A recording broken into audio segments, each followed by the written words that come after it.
All right. Well, thank you everybody for joining us today and welcome. This is a webinar on the Ontario Northern Rivers Watershed dashboard. And we're here today with Robert Metcalfe from the Ontario Ministry of Natural Resources, who will give us an overview of the dashboard and specifically looking at the Watershed River watershed.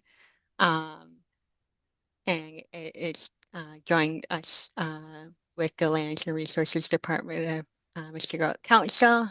For those who do not know me, my name is Hope Hill. I'm the Carbon and Biodiversity Project Coordinator. And so we just brought along Robert to tell us a little bit about the dashboard. Um, there will be a question and answer period at the end of the presentation, and you are able to put your questions in the chat or raise your hand, but there will be time for questions at the end as well. Um, so with that, I think that's everything, and I'll pass it on to Robert. Great, thanks, Hope. Share my screen here.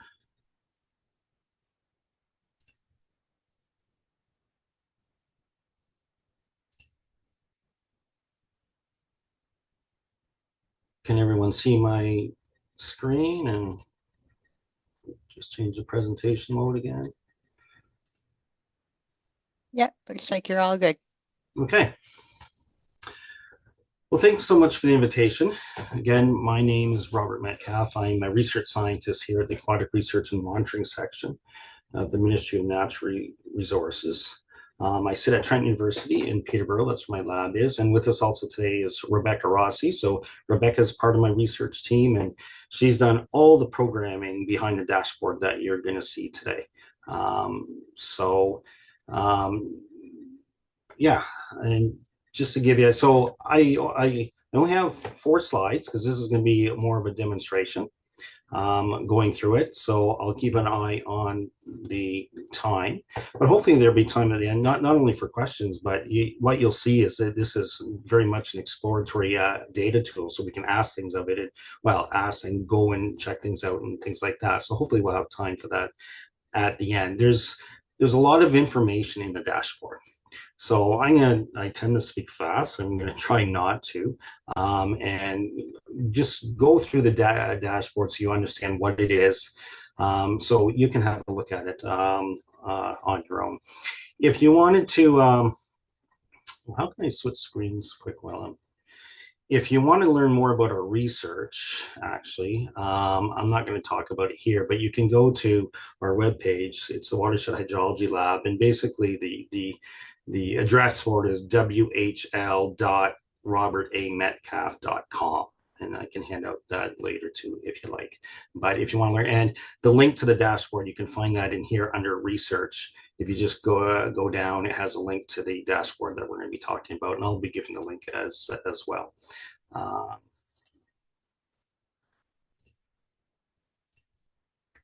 So just a very short background. So this project was initiated as part of a larger effort to support the Winis First Nation in the development of community-based monitoring. This was a project that was already started, and I got interested in it because I wasn't working a lot on northern rivers and northern watersheds, and there was an opportunity to provide some support to the Winis in terms of my background, which is a hydrologist, so looking at water-related indicators that we could put within a community-based monitoring framework. And one of my interests is snow, and in the far north or northern Ontario, there's very little monitoring of snow. So there's a big gap in our understanding of snow in northern watersheds. And long-term measurements of snow depth, density, and water equivalent are important for us understanding changing snow conditions and potential impacts to quality of life. If we don't have a lot of data on it, it's hard to understand how it might be changing and what might we expect in the future. And changing snow conditions have significant impacts on the hydrologic cycle and is one of the first signs of a changing climate. This is the first thing that I've noticed growing up in southern Ontario in terms of how snow changed. how the amounts of snow change, when it started and when it ended. And so it's certainly in my own lifetime, the one aspect of climate change that I've noticed. And it's one of the most significant impacts that we see on the hydrologic cycle. So it's pretty important. So we need in situ snow measurements to validate other products like model products to establish some confidence in terms of what these other products are saying. So without snow measurements on the ground, it's hard for us to use these other estimates of snow across these watersheds because we don't know how accurate they are. So, as part of this, we supplied the Weenus First Nation with some snow surveying equipment, and we helped them establish 2 snow surveys so they can start that as part of their monitoring program. But any type of ground monitoring, and then as many of you know, it takes time, it takes money. It's very difficult at times to establish monitoring in the field. So the next question is, well, what can we do in terms of saying something about hydrology and how the hydrology is changing in the Weenus River watershed using existing data? So that's the next part of this project that we started working on, and that Rebecca started working on. And so our Shiny web application to assess hydrologic status and trends in the Weenus River watershed. And our Shiny, so this is programming software that some of you might be familiar with. The Shiny part of it is just the web development part of it. A lot of people use R for processing data and statistical analysis and things like that. So in terms of our objectives for this, and you see some screenshots, and we're going to get into this for the Attawapiskat.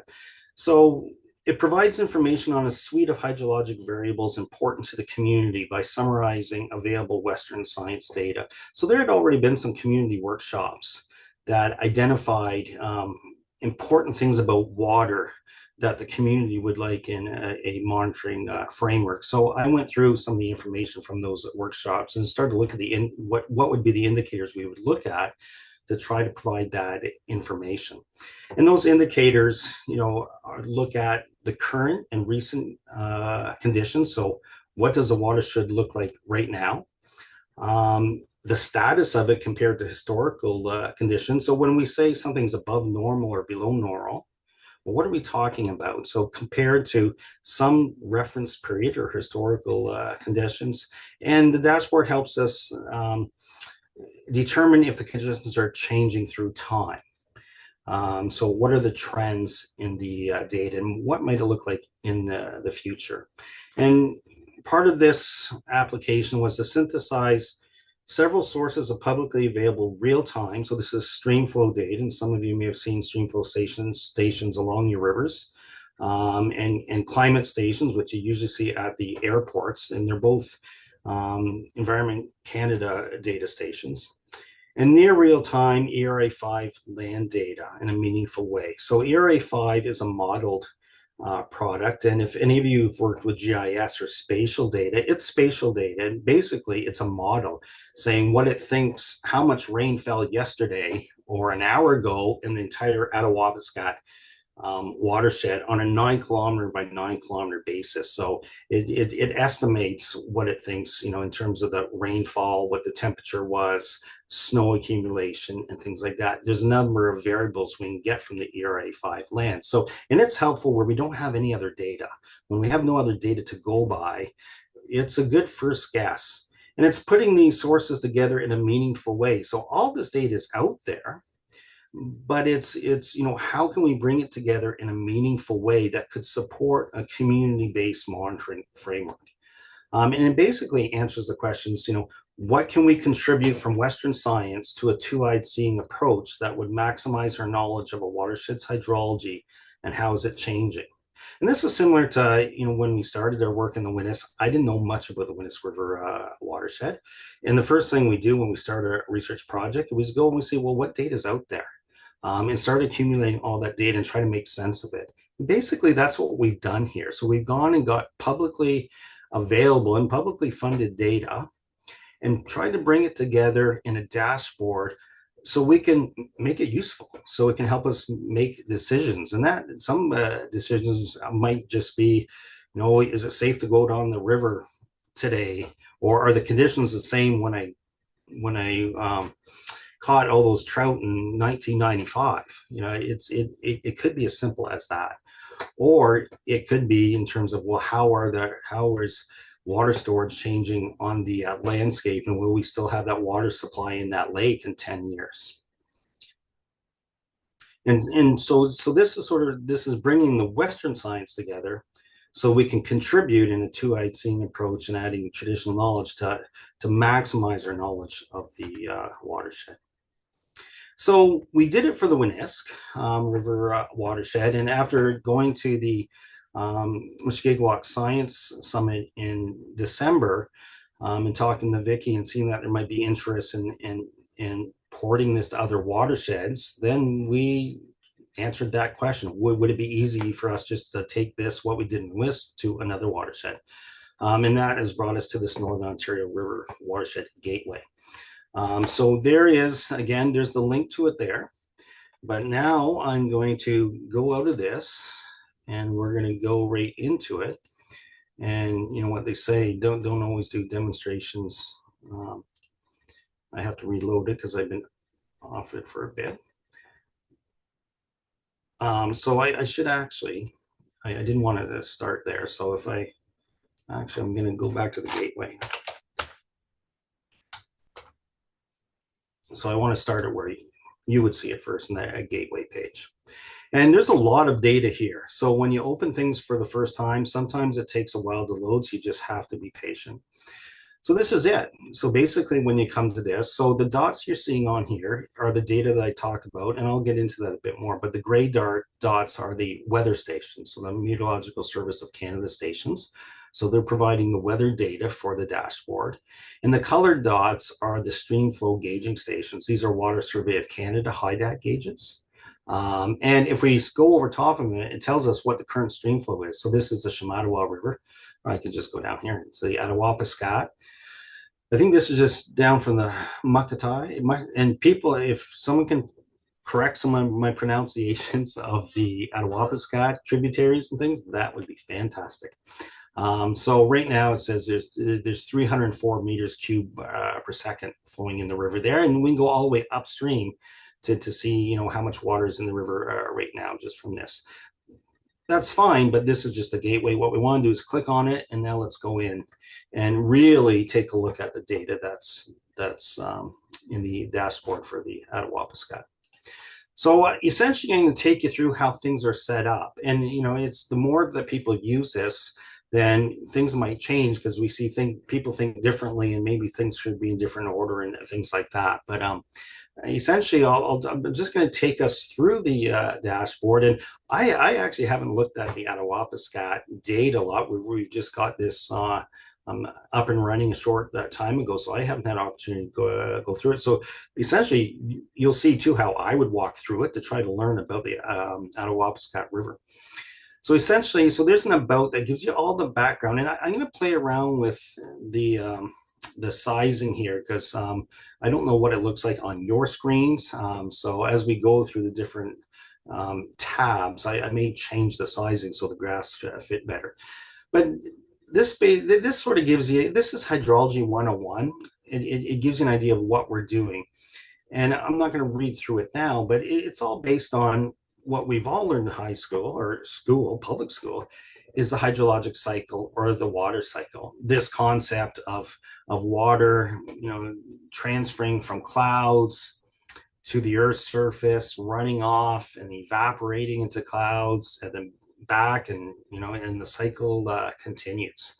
And it's a very simple concept, but it's what we use to understand watersheds and the scientific hydrology, and build hydrologic models and everything. So it's a simple concept that we learn in public school, but we use it as scientists. And the numbers there, if we calculate how much precipitation there is in 1 year, how much evaporation there is in 1 year, runoff for Northern Watershed, it would come out to these numbers here. So roughly in the Attawapiskat, we'd get 625 millimeters of rain a year, or precipitation, snow and rain. What that means, if we're going to take all the rain, if we stood in one place and all the snow melted, and all the snow melted in place, and we collected all the precipitation, it would be 62 and a half centimeters deep we'd be wading in if we stood there for an entire year. Of that 62.5 centimeters of water we get every year, well, on average in the Attawapiskat, over half of it, 350 or 35 centimeters, 350 millimeters, go back up into evaporation through direct evaporation from water, lakes and rivers and wetlands, and through the transpiration in plants. What we're left with is 275 millimeters fill our lakes and flow out our rivers. And every year there's a bit of change in storage in the soil, in the lakes, and things like that. It's not perfect from the year to year. So if we started on October 1st this year and measured how much is in the lake, and we went one whole year to September 30th, the amount of water that's in that lake, it probably is not exactly the same. It went down 10 millimeters or so from one year to the next. So there's a change in storage. But basically, this is what we're going to be talking about. And the whole question here in a changing climate is what we're learning is precipitation and temperature, therefore evaporation, are going to change. And hopefully what this emphasizes is we can't change one thing without changing the others. These are in balance. So these three numbers, if we're going to add these up, they equal 625. The inputs have to equal the outputs, plus or minus the change in storage. So if we change this or the temperature, everything changes. And what we're going to be looking at is some of the processes that happen in the hydrologic cycle when these things change. So it's all based on that. And we have a bit, we talk a bit about that. And from that, we look at specific indicators. And we've listed all the indicators here that we think are important and that the community has identified as well. And some of them match, what we would look at anyway. So for example, the mean annual stream flow, how much, well, basically that's this much, that's this number here. On average, how much water is coming out of the Attawapiskat River every year. And that if that goes up or down, well, that means that water availability is changing.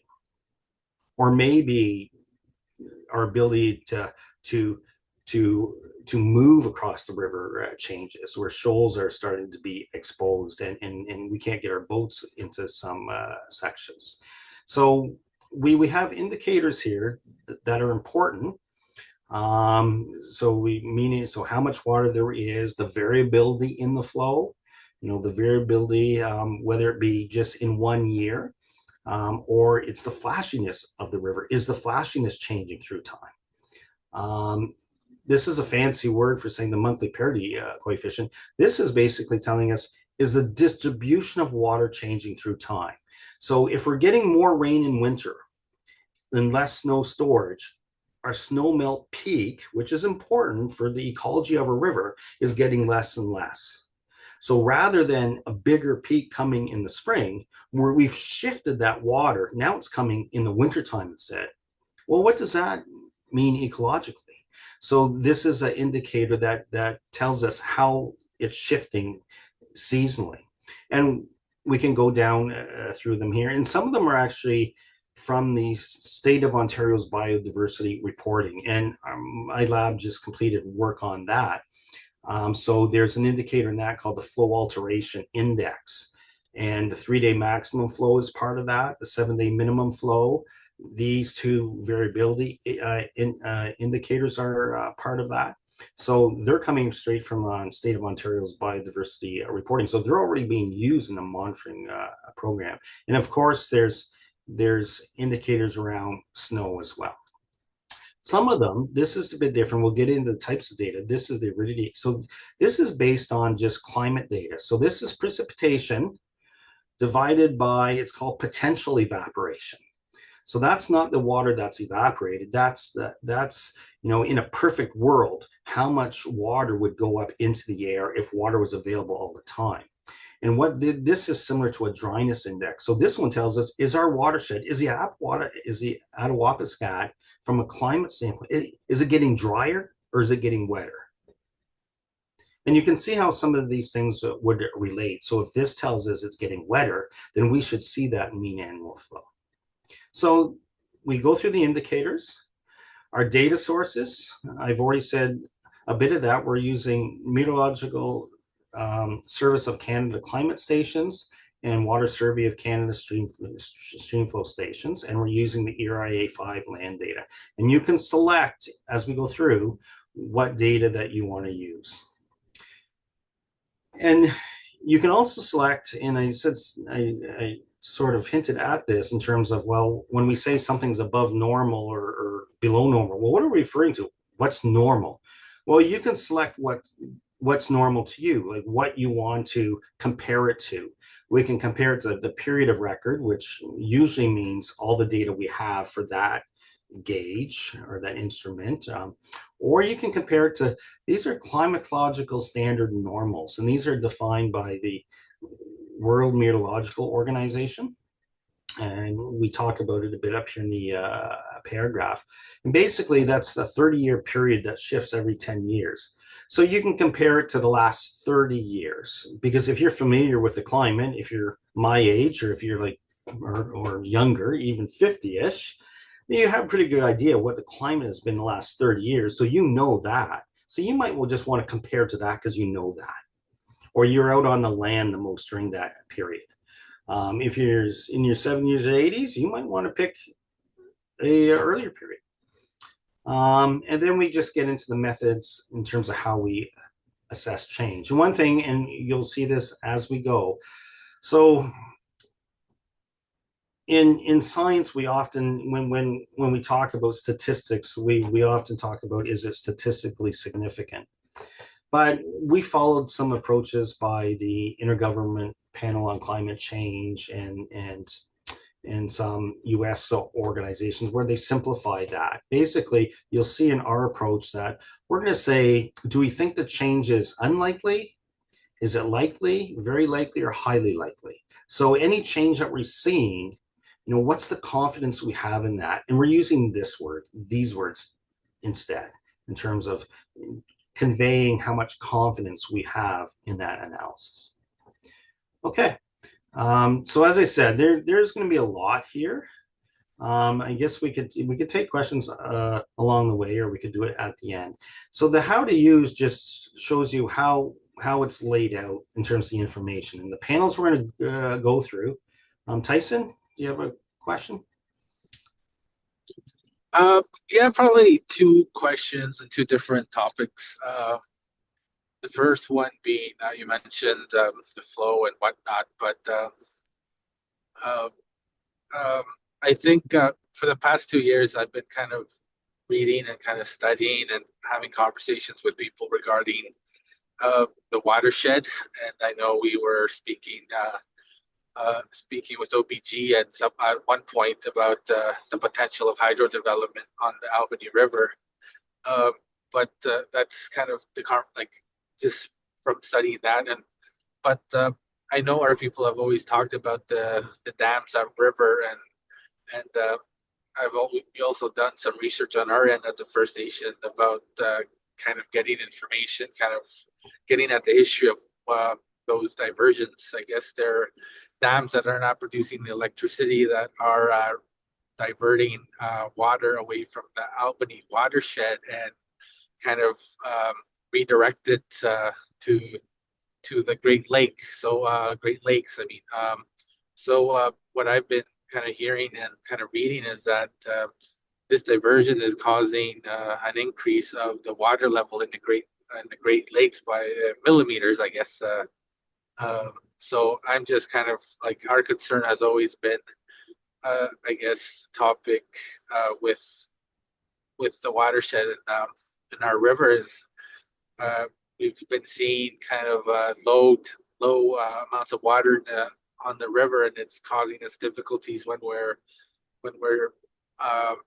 our people are going hunting upriver or fishing or whatnot. Our boats aren't able to make that journey as easily as it used to be. But I'm just trying to figure out, is this what is the reason why we're seeing such a low amount of water due to the diversions, or is it just a mix of everything, like climate change, the diversions, and everything else?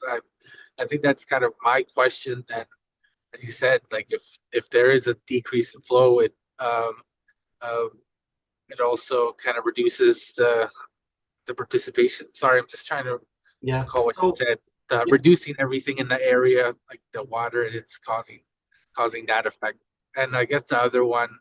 Sorry, I'm just driving right now, but you lose me. Just want to also talk about Cash and Fort Albany have been dealing with flooding issues for quite a while, and I know we use traditional knowledge to kind of assess our risk, but I'm not sure what kind of I guess Western science, such as this dashboard, can be useful to kind of add more calculations to our risk assessments, right? So is that something that this information can be utilized in our flood mitigation and or flood risk assessments for our annual spring breakups?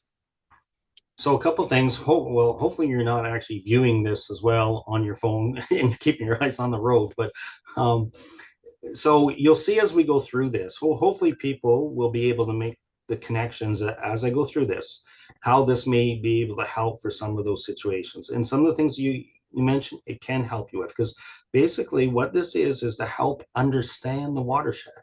With the information that's available to us, how can we make it most useful to understand it so we can better think about the things that you mentioned. And just before I keep going here, if you want information on environmental flows, if you go to the website, that our research website, I co-authored a document called the Aquatic Ecosystem Assessment for Rivers, and it's about environmental flows.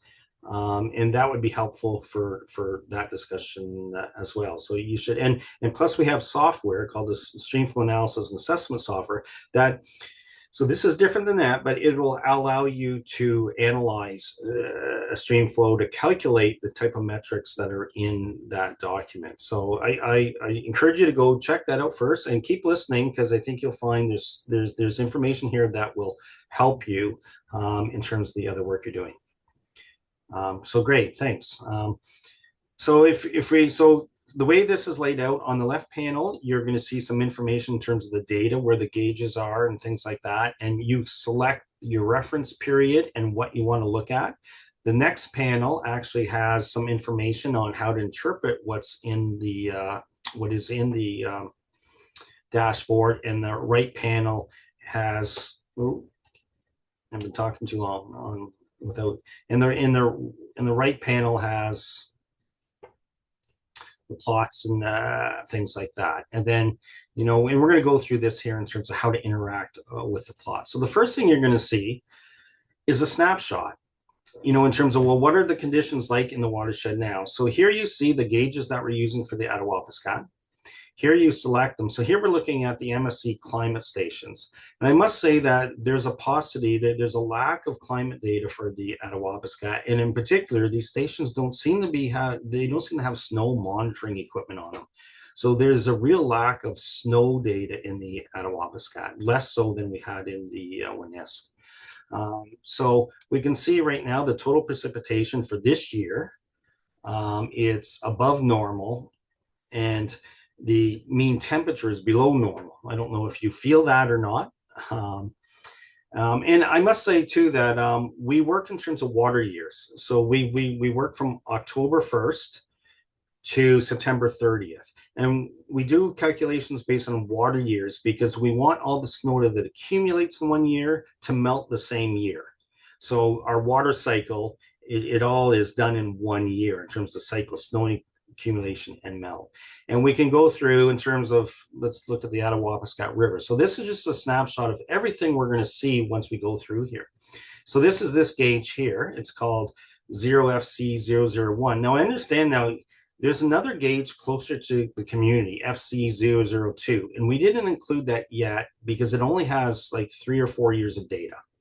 So it's hard, we can't do status and trends on that, although it might be, if people think it's important to have, and I think it might be, it's to see the current current conditions at that gauge, then it's something that we can add. But essentially it says, right now the river is below normal, and it has the sort of snapshot of, is above or below the mean of the most recent climate standard normal, so 1991 to 2020. So is the mean, is it above or below that? And these are the trends. And I'm not going to go into this a lot because we're going to explore that right now. So once we get the watershed overview, the first thing we have here is the characteristics of each of the watersheds in the Attawapiskat. Now this is important, and I don't have time to read through these here, but this tells you where the data comes from and how to interpret it. In the first one here, so this is where the Attawapiskat meets James Bay. So this is the entire watershed. There's no gauge there, but we characterize it so we know, well, what does the entire watershed, well, this is what it looks like when we get to the community, but there's no gauge there in terms of a stream flow gauge. So this is data that comes from the Ontario Watershed Information Tool, and there's a link here where you can go and get that type of information yourself. And we summarized it based on land cover here, the Ontario Land Cover 2.0.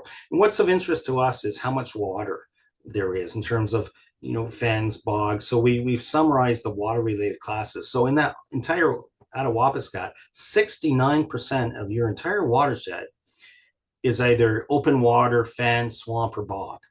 So that's a lot of water storage. And this is important to know because hydrologically, it all behaves different. And in a changing climate, it's going to behave different as well. And here's this gauge. So this is the first gauge up the river that we have. So these are characteristics for this gauge. And you can see there's not much change. As we move upriver, there wasn't much change between those. But if we get up here, and am I pronouncing Muckatai correctly? So the Muckatai, wow. So this is very similar to Shamattawa in the Winnisk. So this is all on the Hudson Bay lowlands. So this gauge, so the Muckatai is draining mostly water-related landscape. And this is very important because when we go here and we look at this gauge furthest down the river, this 0FC001, all the water that's passing that gauge, that's integrating everything upstream, so all the landscapes. So if we want to know if the Attawapiskat or parts of the watershed are vulnerable to a changing climate, it's hard to tell because this gauge is averaging everything out. But now that we have a gauge on the Muckatai, now there's only a few years of data here, but this is draining a watershed that's mostly wetlands. So this is great because now we can isolate, well, how is this watershed responding to a changing climate? So what can we expect from other watersheds that are mostly wetlands? So that's important as we to go through and see, how each of these watersheds is different, because this will help us interpret what's going on. And we talked about the water balance. We can start here. And this is simply the water balance calculated. So we talked about the hydrologic cycle and those numbers at the start, like every year, how much precipitation, how much runoff, stream flow, and how much evaporation. So this is what it looks like from year to year and how it varies. A couple of things to notice here is there's gaps. There's a lot of gaps in the stream flow data in the Attawapiskat. So anytime you just see blue, all we have is precipitation. We don't have stream flow, so we can't calculate the other two. So that's one thing to notice. And this is where you first notice gaps, and we can skip down to, in data notes, we actually show the gaps here. So this is years of data for the most recent down to 1966 here. Anywhere you see white is where we have gaps. There's the Muckatai. We only have data starting in 2014. Big gaps here. So we have a lot of gaps in the data here. So that's the first thing that you notice there in the water balance. The other kind of interesting things are, if you look up here, it's been really stable. So this is, this is the Muckatai. Well, the Muckatai's been really stable, and this is the gauge furthest to or closest to the community. It's about the same amount of precipitation for the last a few years since 2017. And the proportions then are very similar in stream flow. But look at this year. In 2018, we roughly have the same precipitation, a bit lower than the other years. But for some reason, stream flow in that year was a lot lower than the other years. Well, why is that? What happened in that watershed, in the watershed in 2017, that we got about the same precipitation came down, but we had a lot less stream flow? Well, this will help you answer questions like that. So to get a picture of the watershed right off the bat, we can go into daily stream flow. Basically, this is all our stream flow gauges for the last 5 years. So the red is the current year. This is the flow right now in each one of these gauges. Okay, so this is as we go upriver, as we go down. So this is how it compares right now. So to me, your spring flow this year was a lot lower than the last 4 years. But one thing I like looking at this is, and I show you what you can do here, is so this, by period. Yeah, we'll get to that in a second. So what I want to do, I go up here, I want to show all the years because I want to show you something here. So here's all the years on record for each one of these rivers. And this gets sort of back to Tyson's question about change and flow alteration and things like that. This is the first thing I like to look at for a river. This is showing the heartbeat of a river. Now this is its hydrologic DNAs. What you see is there's a pattern here, and the pattern is the DNA of that river. It's only that watershed at that point creates that pattern, but you'll see there's variability in there as well. So it has a distinct pattern at that point, but it has variability, and all that pattern variability is what has created the ecological, the ecology of that river ecosystem. And you can see as we go down is they're not the same. Well, they shouldn't be the same because some of these are draining, if we go back to watershed characteristics, some very different areas. And so that's why you go through here and they are a bit different. And we're going higher in the watershed too. And some of these are different size watersheds too. But that's the first thing to look at. Now, if we go back here, and I just want to say deselect all, we'll go back just selecting the last 5 years. You also just have a question from Tyson. Yeah, I just want to finish this one point and I'll go to the question. So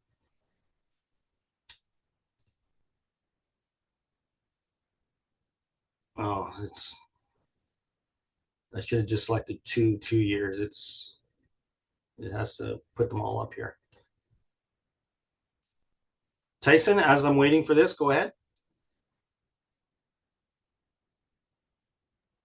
Yeah, I guess I understand what you're saying with the Athabasca River and climate change, but I kind of want to redirect it to the initial question about diversions. Like looking at this data and looking at the water cycle and whatnot, where in the data can we kind of look and say, hey, the diversions of the Albany River, which or the development of those dams in the past, how can we kind of determine what effects that those diversions have in the current situation that we're having? As I said, I do understand that climate change is happening and whatnot, but at the same time, I think with diverting Albany, I want to kind of understand how,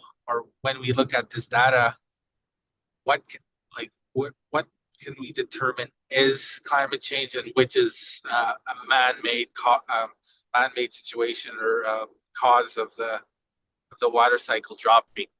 So as we go through here, so I'll get to that to the end and we'll work backwards, okay? But the one thing you said at the end, that's very difficult to do in terms of being able to partition out climate change, landscape change, and in-stream development alteration. But let me just get through this, and then I'll point out at the end here, there's some things that you can look at, and then I will show you the other software that you can use to look at it as well.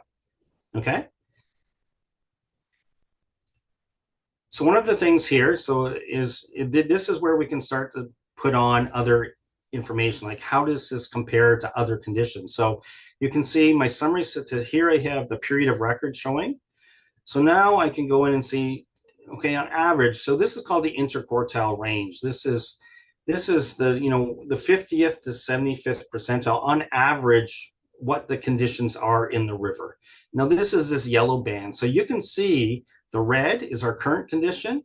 Based on all the data from this site, like all these rivers right now are what I would say are below normal. And you can go see how much below normal they are. So that's how you can now do the comparisons in terms of comparing the current condition or another year to average conditions. And over here, you can select what average condition you want to use. So right now, it looks like your river is low on the Attawapiskat. So that's how we can compare to average conditions. Now, I just want this one here helps you in terms of understanding, well, why? You know, why does the river respond in some ways that it does? And this is typically how we would look at the data to understand the river. So again, I'm just going to stick with this gauge here, the furthest one down, the Attawapiskat.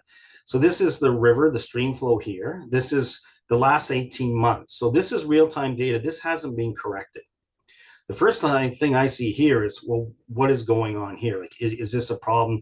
I think this is just an error in the data because the water survey probably were out there and did something and they haven't corrected it yet. So this is non-corrected data here. So we have to be careful. Or, you know, potentially you might tell me, no, this was an ice jam actually, because we were out there and we saw it. So I don't know what it is. I can just try to interpret what it is. But this helps us try to understand processes. How does stream flow connect to this one here? This is precipitation, right? So this here is spring melt. And we can see we have spring melt, and we must have had a rain event, which really increased the spring melt peak. This is last year's. So this is last year's compared to this year. And then how it compares to temperature, so evaporation. And here we have wind, and we didn't have on this here originally because it's really not part of the water balance other than for promoting or driving evaporation. But the community were interested in this because they find their ice jams happen at the mouth of the river to the bay when they get winds from the north that pile the ice up against the bay. So basically, these colors relate to our wind rows here. And north type of winds would be blue. So for them, if the wind was in the blue areas a lot, that might be a caution that, hey, ice might be piling up at the base. So it's not something that we normally would have looked at as part of the water balance, but they requested it, so we put it in. So that's trying to understand the processes. Well, why is my watershed reacting that way? And you can take it a step further. You may want to look at historical conditions. So that last one was just 18 months. Well, you may want to go and see, well, how do conditions compare like this, like a high flow, this high flow here in 1976, how does that compare to this high flow here in 2004? So something very different going on here. And if you go down, whatever you're panned into, it gives you the summary statistics for that time. So how much was the snow water equivalent? How much precipitation? And how much stream flow was there?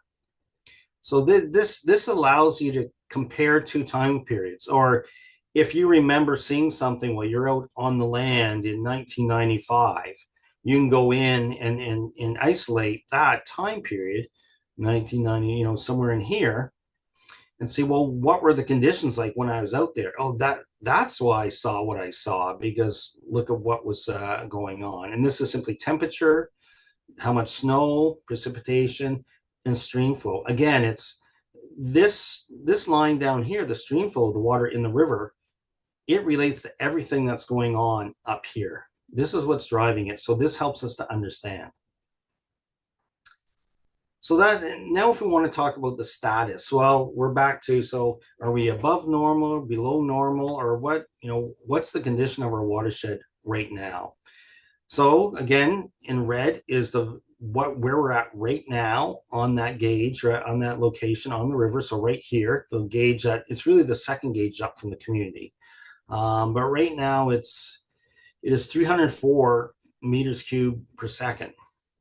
Well, what does that look like? Well, luckily, you know, we do have something here. I can this is what it looks like where, and I'm not going to do a full screen, but that's what the river looks like right now, because the Water Survey of Canada has a camera at that gauge, so we can see exactly, you know, what the water level is at that point in time. We haven't incorporated that in the tool, but it's interesting to look at. And again, you can put on here in terms of well, what's the mean. And let's just pick one of these. So this is for the last 30-year period we're going to use. So how does that compare to the mean from 1991 to 2020? Well, let's put that on here. So there's the mean. So that's how far below we are from the mean from that 30-year period. So we peaked a lot, we peaked earlier, and we're a lot lower. So again, there's, you know, this idea of a shifting snowmelt earlier and lower in a magnitude. So this is daily data.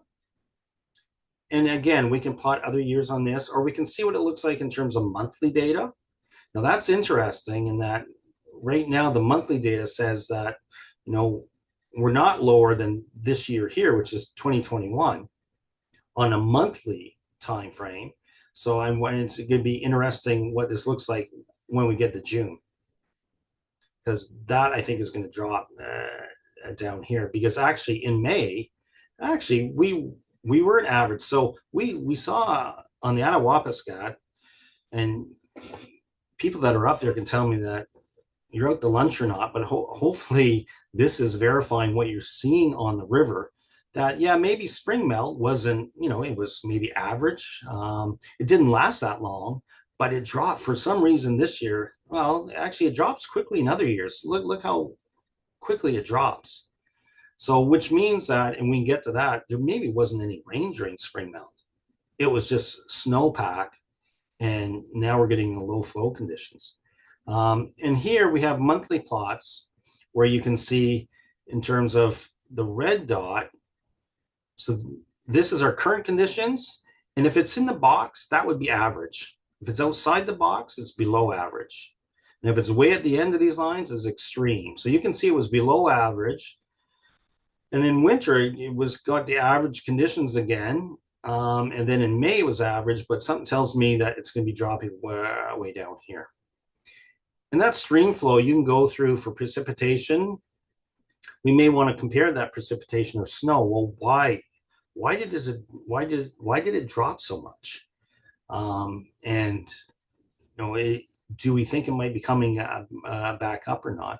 So if you look at precipitation, you can compare years. You can compare the current year. This is 2025, and actually we can see here now that in May, June, compared, this is just the year before, 2024, there was a difference. So we had more rain during spring melt than we did this year. So that's one cause of why it might be dropping. And you can see in here, so actually this is showing no precipitation. So this is monthly now. It's just so this is daily. Go to monthly to simplify it. At this gauge, so this is saying that we didn't have MSC station. So this is the one at Attawapiskat. So at the airport, there was no precipitation in May. This is saying that you got to drive May. Oh, sorry, this is 2024. So 2025. So that's interesting. 2024, we didn't have much precipitation, but compared to June, because last June we had a lot more. So this is interesting in that, you know, so this isn't far off in terms of precipitation, but you know what happened? It looks like our snowpack. And unfortunately, we don't have snowpack data in the Attawapiskat like we do for the Winis, because now when I see this, I would want to compare this. Okay, well, let's go look at the snow, because it looked like we had much, well, this is saying much more snow in 2025, which is kind of interesting that we're getting such a low flow now. And this just does it in terms of the box plots again in precipitation. And these are cumulative graphs. So all this information is sort of being able, as you see, to help us think through, well, what's going on in the watershed, and what can explain what I'm seeing now, and how does that compare to another year? Now, at the end here, we look at change over long time span. So you see all of our indicators are here, and just because of the time we have, I'll just look at trends in stream flow. So Tyson, you could start here in terms of, I don't know when those diversions happened, but if those diversions occurred within this data set, but this is at a Wapascut, we'd have to have the Albany. This is where you can start to see the change. Like, do you see a change through time in the indicators, in the different indicators? And you would pick the indicator that'd be most associated with that diversion. So you might be interested in low flow. So here it shows that we have a positive trend in the amount of water coming through the river. So over time, from 1971 to 2020, there's an increase in the amount of water coming down the river. Now, what's interesting, that's what it looks like over a long term. And you can see the line is sort of following a trend there, but you can see other stuff going on too. And when you look at that, you can see in the short term, there's a lot of variability. So from 1971 to 1999, you likely saw a decrease in the amount of water coming down the river. And then somewhere in the 1980s, 1990s, you saw an increase. So we have this variability that we have to take into account as well. And if you go down, we have it in months as well. So that's sort of, Vicky, you have your hand up? Yeah, just a quick comment. The diversions that happened in the Albany were, in 1910 or something like that, or 20s. So okay, so probably before the gauges, but there may be other proxies maybe that can be pulled from somewhere, but it's a long-standing kind of issue for people that live on the Albany, those diversions. And they might have even been before the turn of the century. It was quite early on. Yeah.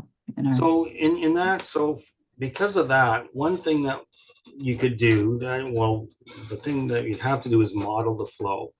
So use a hydrologic, and we're doing projects on that too, and building hydrologic models for northern rivers as well. So you could model the flow before we had gauges, and then you model it right through. And then you can start comparing like pre-diversion to post-diversion and look at it that way. But so as you see here, like all of our indicators are here. We have trends, and I'll show you the departures as well. We can go to, so again, what this does is just show us, how much is each year different from the 1991 to 2020 mean. So we use the 1991 to 2020 mean as our reference. And each one of these dots are showing, well, how much different was it than our average in that 30-year period. In the last few years, it's been pretty similar to the average in all those years. But that's the annual. You might want to go see, okay, but what does that mean for spring melt? How different has spring melt been? And your spring melt around the, I would think it's May and June. So it hasn't been too bad. But anyway, so there's a lot there. And I hope you saw that, it would take you time to get into it and have a look around, but you can determine the status of the watershed. You can determine how is the watershed changing through time, but you can also use it as an exploratory data tool, to better understand how the watershed is responding, so we can better understand what it might be in the future. And just the last thing that I would guide Tyson to, so in terms of,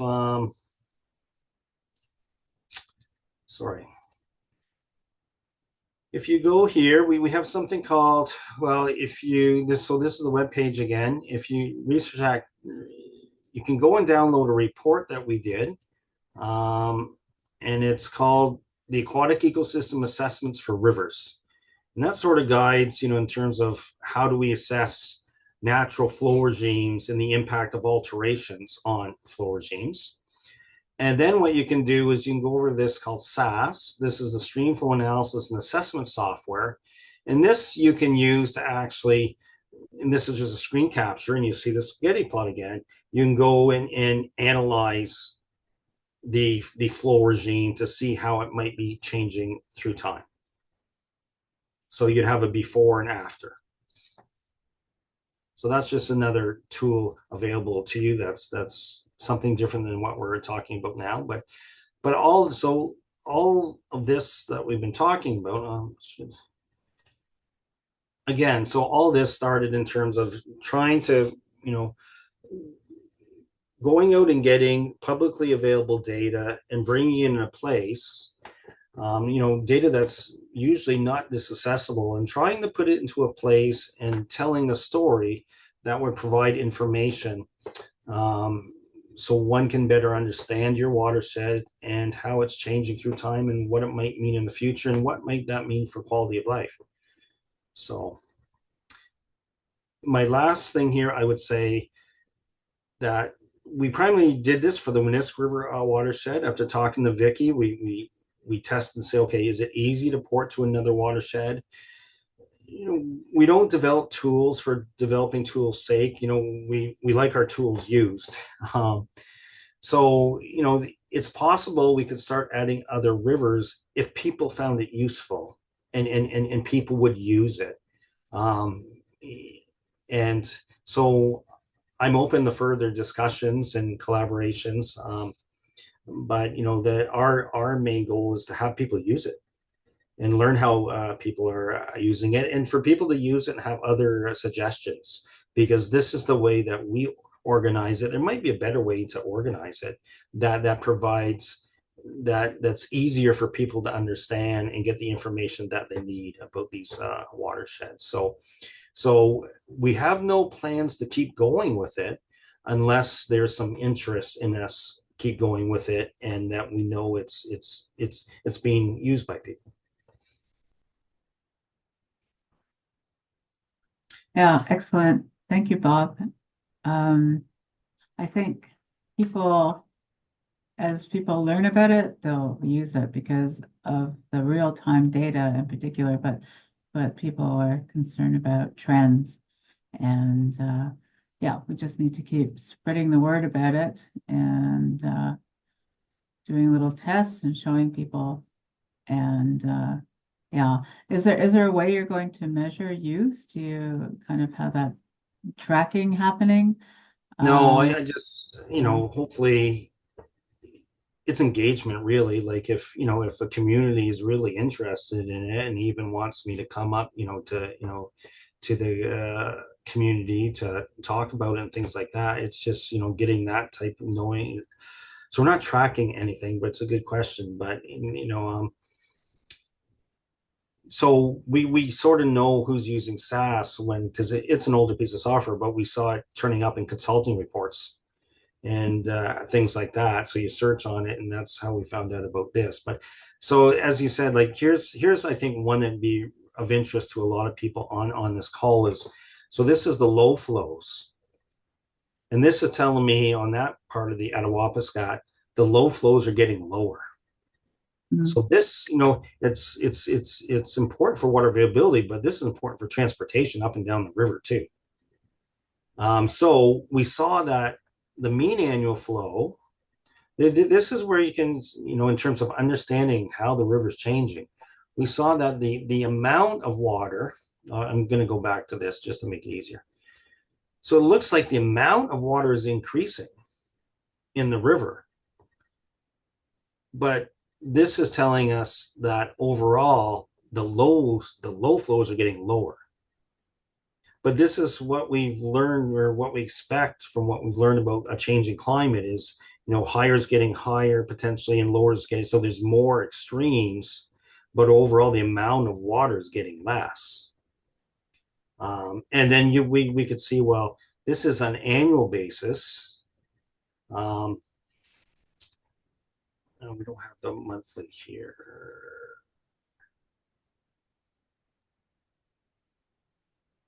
Yeah, sorry. So we can't do monthly, but because this is a 7-day minimum in terms of annual, but we may want to go into mean, if we go into mean annual flow, we can see, okay, well, where is this decrease happening? Well, okay, well, so in mean annual flow, it's decreasing more in August. So this is saying, this is sort of, so those 7-day minimum flows are probably happening in August, because it's showing up here too, that the August flows are getting lower. So what does that mean? What does that mean for transportation? What does that mean for some fish habitat? You know, what does that mean for a lot of things? So, you know, hopefully, and Rebecca's actually working on, because we realized there's a lot here. And even me going through it now, like it's an exploratory data tool. You ask a question, you go look at things. Rebecca is working at some sort of examples of how you would use it, like a nice short example, like if you're interested in low flows, well, go look at it like this, and here's go to this tab, go to that tab, look for this, compare it to this, and things like that, to try to guide someone through a question using the dashboard. But yeah, I'd certainly be interested in feedback if people, you know, hopefully people have a look at it if they find it useful. And if we should keep going here on other northern rivers. So that feedback would be very good. This has been great, Bob. I see we're a little bit over our hour, so we should probably wrap up. I'm not sure if there's any last questions, or if you have any kind of closing remarks.